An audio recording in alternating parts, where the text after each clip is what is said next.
السلام علیکم ناظرین کرام، ڈاکٹر امجد چیمہ آپ کی خدمت میں حاضر ہے اپنے یوٹیوب چینل کے ساتھ۔ آج دو موضوع ہیں۔ ایک موضوع جو ہے وہ سائفر کے بارے میں ہے اور سیکرٹ ایکٹ کے بارے میں ہے۔ آج کی تازہ ترین خبر جو ہے اس پہ بات کریں گے۔ دوسرا موضوع ہے گیلپ سروے کیا کہہ رہا ہے۔ آج کا کرنٹ موضوع ہے، یہ بھی خبریں آپ نے سن لی ہوں گی لیکن میں اس پہ بات کروں گا۔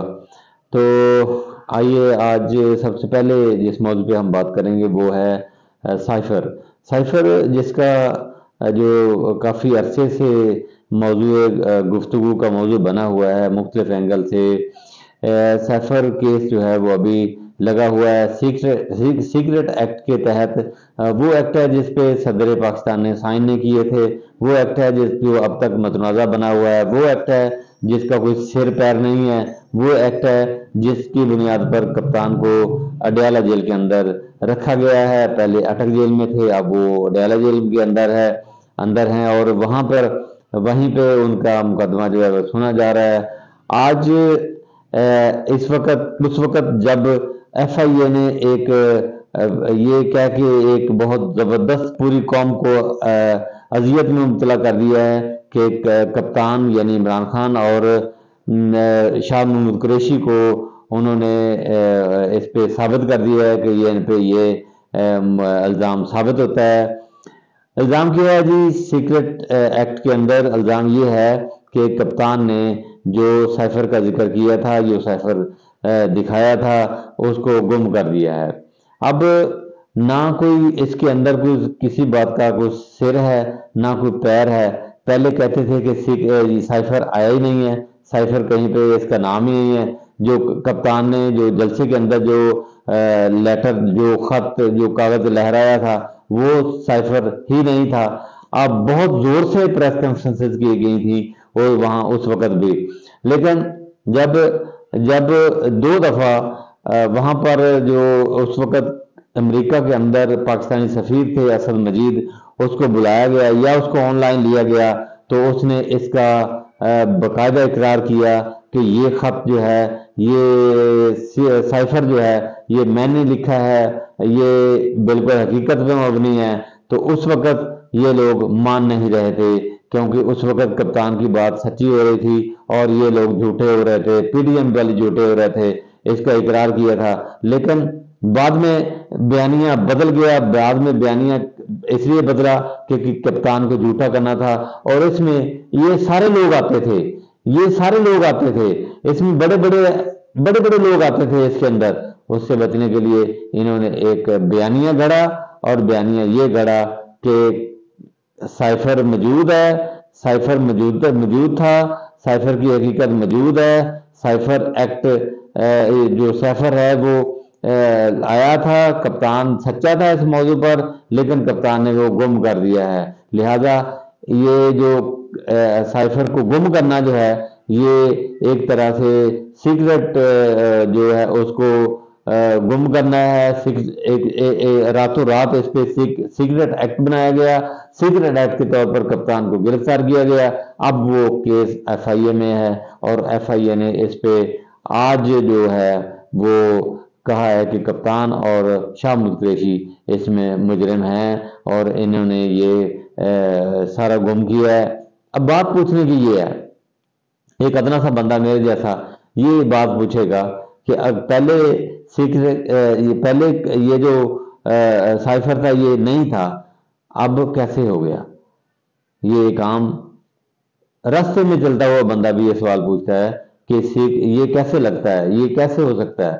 اور پھر جو آپ نے ایکٹ اس پہ لگایا وہ ایکٹ ہے ہی نہیں، صدر پاکستان نے اس پہ سائن ہی نہیں کیے۔ اب اس کو دھکے سے یہ ایکٹ بنا رہے ہیں، دھکے سے یہ زبردستی طریقے سے یہ تھونس رہے ہیں جیسے پہلے یہ ہوتا رہا ہے، پہلے یہ ذوالفقار بھٹو پہ ہوتا ہوا ہے، پہلے یہ کرتے رہے ہیں، یہ عادی ہو چکے ہیں۔ اب یہ صورتحال یہ پیدا ہو گئی ہے۔ میں آپ کو بتاتا ہوں کہ یہ جو سائفر ہے یہ اس وقت اس کی حقیقت کھلی جب امریکہ کے اخبار نے اس کو باقاعدہ طور پر چھاپ دیا اور جب ان سے پوچھا گیا کہ آپ نے کہاں سے لیا تو اس نے پاکستان کے ایک بہت بڑے بندے کا نام لیا کہ میں نے یہاں سے لیا ہے اور میں نے چھاپ دیا ہے۔ اگر یہ غلط ہوتا تو آج امریکہ کے اندر اس پہ کیس لگا ہوتا۔ امریکہ کی عدالتیں جو ہیں وہ ہمارے جیسے نہیں ہیں، اور اس کے اندر قانون کی عملداری ہے۔ آج انہوں نے کیوں نہ وہاں پر جو ہے وہ اس کا مقدمہ کیا۔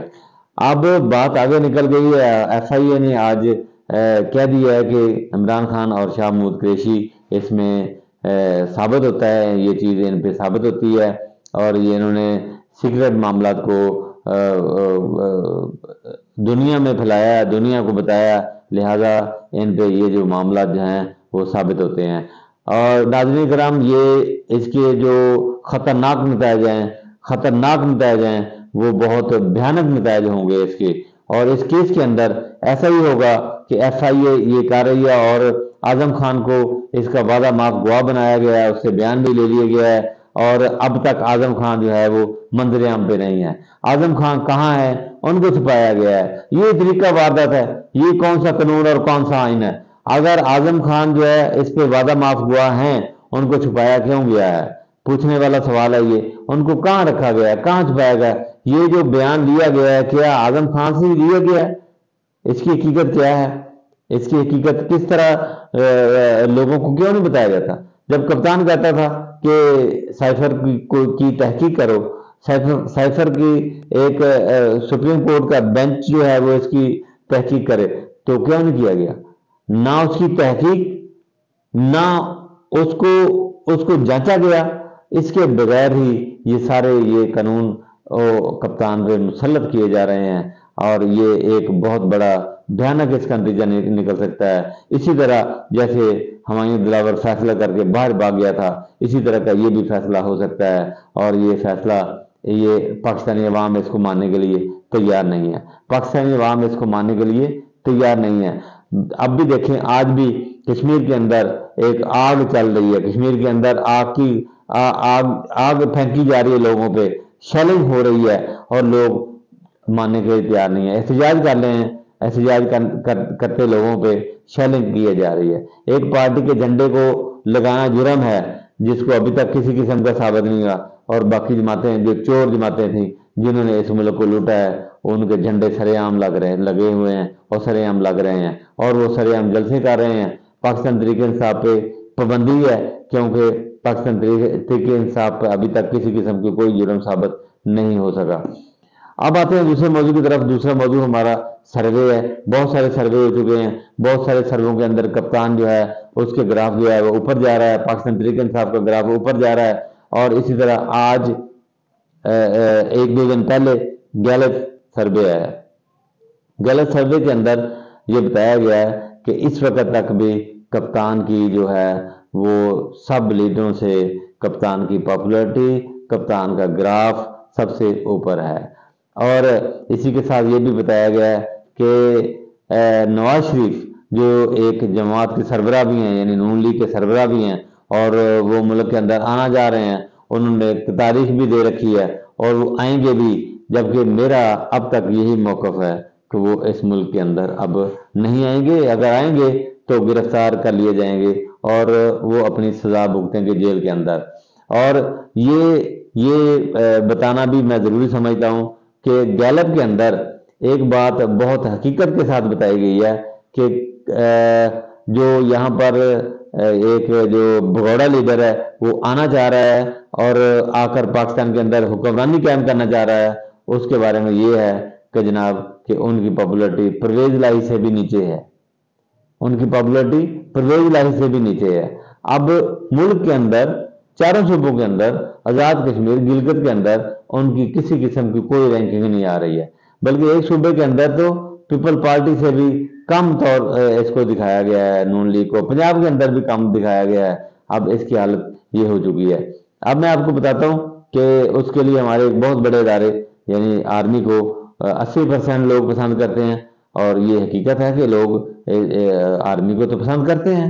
یہ تو ہو نہیں سکتا کہ آرمی کو لوگ پسند نہ کرتے ہوں، یہ نہیں ہو سکتا۔ یہ مجموعی ادارے کے لحاظ سے لوگ آرمی کو پسند کرتے ہیں، کریں گے اور کرنا چاہیے۔ کیوں؟